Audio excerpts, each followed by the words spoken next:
this stuff is coming whether you want it or not. It's becoming a part of our environment.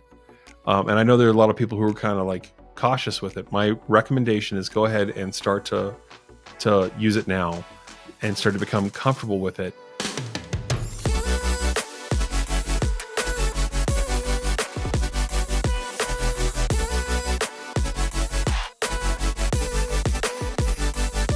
For this episode of Let's Make IT Simple, we're going to talk about something that is a highly trending topic, and we will probably be talking about a lot over the course of the next several months, maybe on into the future from there. We'll see, because it doesn't look like this is going anywhere for a while. But on the subject of AI, specifically generative AI, just a couple weeks ago, Microsoft had what was called the Inspire keynote, where they talked about several new things that they were going to be implementing into into Microsoft and that would be beneficial to their partners.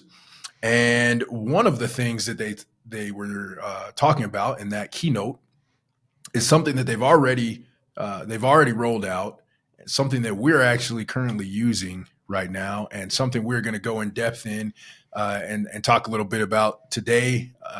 That is Bing Chat Enterprise. So Right.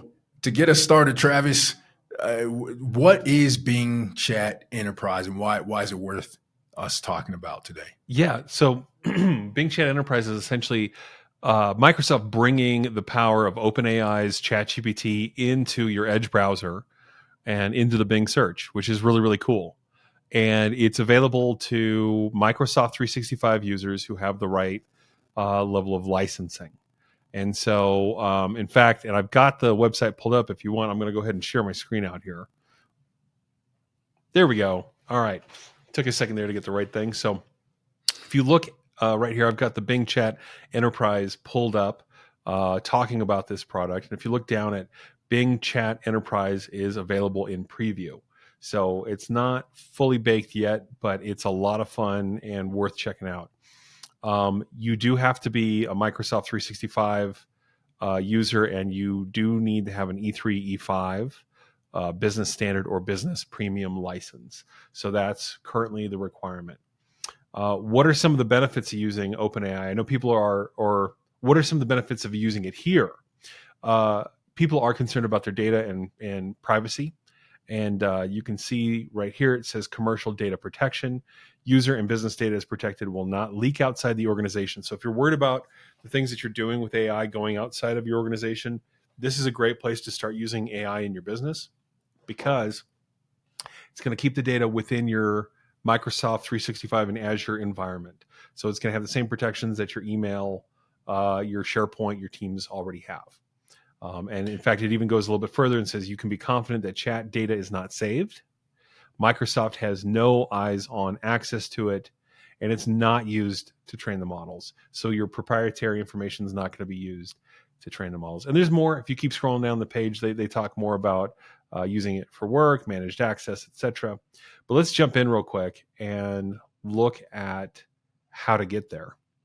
So, Travis, before we jump into Bing Chat Enterprise and do a little preview, what are the benefits that you see or that you've seen of using Bing Chat Enterprise over GPT-4 for business? Sure.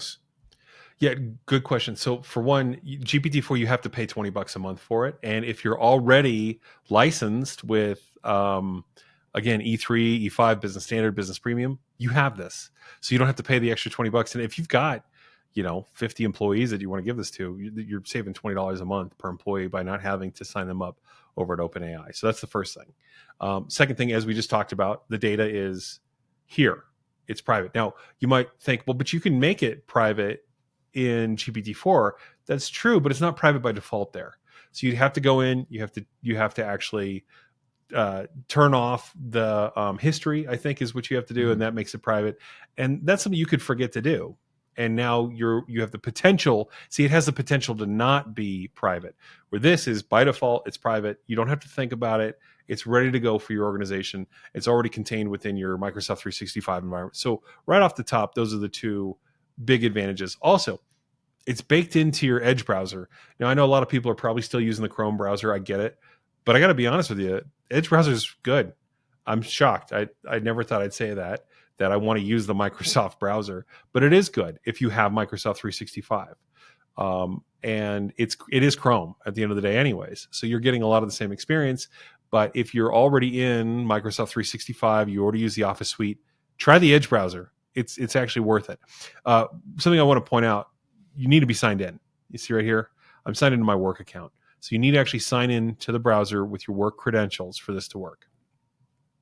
But that's what I would say before those are a couple of big things that make this different and better. Gotcha.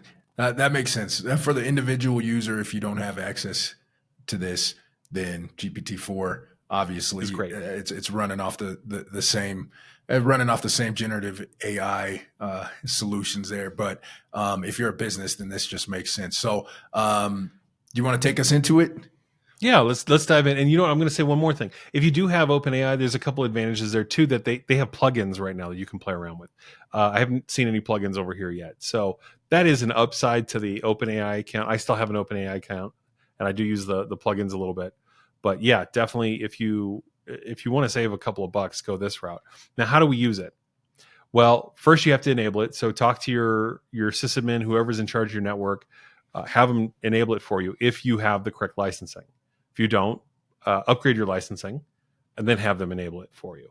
So it's not hard. The answer of how you do it's a little technical, but it's not difficult. They just go in, it's a setting they enable, and then you have to make sure you're logged into the browser. And you may have to open and close the browser, like shut it down, reopen it to see it, or even log out of it, log back into it with your work account for it to actually show up for you, because it can take a little while. But once you have it in, there's a couple different ways to get there. The first way is in the Edge browser. If you look up at the top, you've got this Bing button. Just press that.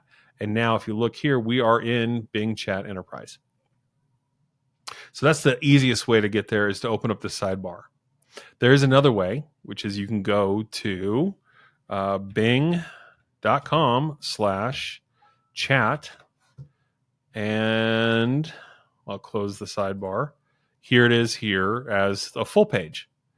But for the sake of this exercise, I'm going to go ahead and go back to the sidebar and show you how to use the sidebar, because I actually find this to be a really useful way to interface with it, because you can just kind of kick it out real quick while you're working on a web page or something. You can just kick it out and do some work with it real quick and then go back to what you were doing.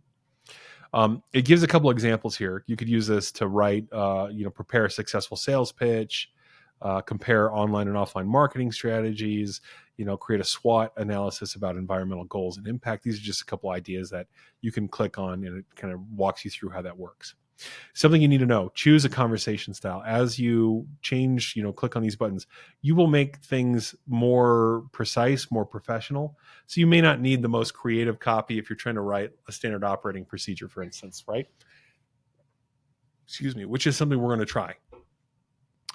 All right, so let's go ahead and move this over to a more precise model, and you'll see the color changes here. So we now know that that's what we're doing. And let's create a sample of how this can help a business owner. So if you own your own business, or you're in management, or you're an executive, and you're being tasked with the responsibility of creating some sort of standard operating procedure or some sort of policy, we've all had to do it before. It can be grueling. It's something that a lot of times we put off, we avoid. We know we need them. We've been meaning to write one. We just keep, pushing it back and doing something else. This makes that a lot faster, a lot easier, and can help you do that. And that's one thing I've used it for quite a bit in our organization. We've also taken old policies, dumped them in, and said, can you help us make this better? But I'll show you an example, just a real rough example of how you can knock out a starting point for a standard operating procedure. So the first thing is to know how to prompt it. So you're going to want to ask it for an example of a standard operating procedure. If you just ask it to write you an SOP, it's going to tell you what an SOP is first, and then say, like, if you want, I can make you an example. So just dive in with an example. So I'm going to say, write me an example SOP for opening and closing a retail business each day. Right? So let's just say you have some employees, you want them to open the store in the morning, you want them to close the store at night, and you want a standard operating procedure. You can give them about what you want them to do each day when they open and close the business. So here we go. Let's see what it gives us. This is when you do the whole beep boop beep boop. Yeah. This is where you hope it all works.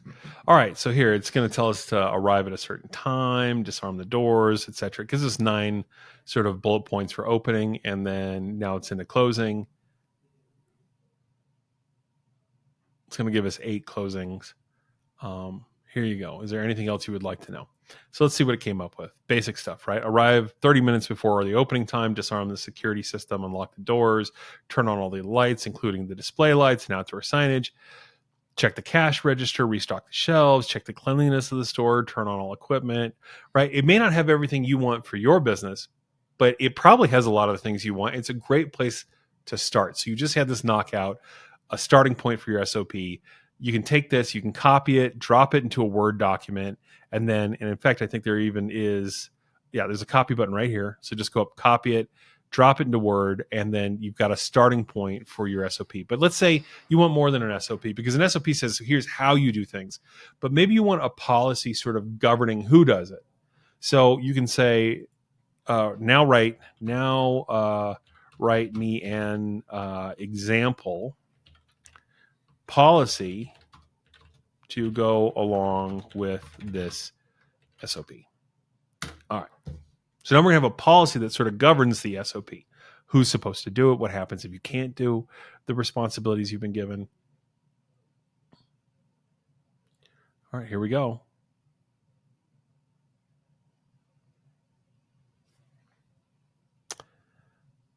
Can you add? So it gave us one, right? It says policy: all employees are responsible for following the SOP. Store manager or designated employee is responsible for ensuring that all tasks in the SOP are completed correctly and on time. Say add a purpose. See if I'm clicked in here. Add a purpose and scope to the policy.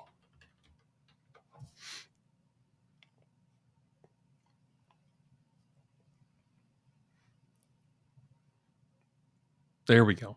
And by the way, sometimes it'll actually return this with the purpose and the scope already there. But if it doesn't, you can just ask it for it. It makes it a little bit better. So there we go. Now we've got an actual policy. We've got an SOP up here. We can copy both of those into Word docs. It's not perfect, right? It's a good place to start. But the more you give it, the better it gets. So if you want to be a little bit more specific in your prompt, instead of just saying, "Give me an SOP for opening and closing a retail business," you can say, "Give me that. We're a retail business. We sell these things. We have these concerns. We have these extra things that we want to make sure are accounted for. We have a special display in the back that I want to make sure gets called out. Whatever it is." You throw that all into the prompt, and then you get this document back that's already roughed out for you that gives you a great place to start. And then you can make it your own, and it can save you hours of time. That's the first place that I've seen this really come in handy, is assisting with technical writing. You can also take, like I said before, existing policies, throw them in here and say, make this better, or rewrite it, make it better, and add the following things to it. And it'll do that. Just boom, knock it out, copy it, put it in a notepad, clear out the formatting, throw it into a Word document, and you're off to the races. So, Travis, this is the part where we ask you to summarize what we've been discussing here. Bing Chat Enterprise, the chat feature. Wrap it up for us in 30 seconds or less. Sure. It's a cool new feature. Have your admin turn it on. You got to make sure you got the right licensing for it first. You actually have to be a paying 365 business customer, but turn it on. Start using it. It's got some great tools.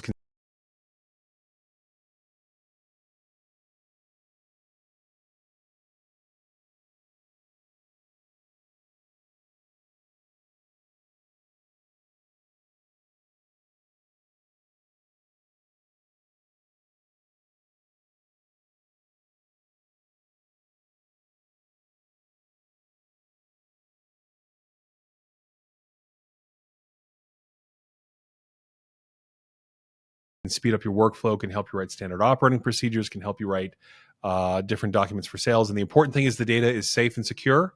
It's in your 365 environment, and you don't have to worry about sharing it with the language model. Go try it out. Nice. Mic drop.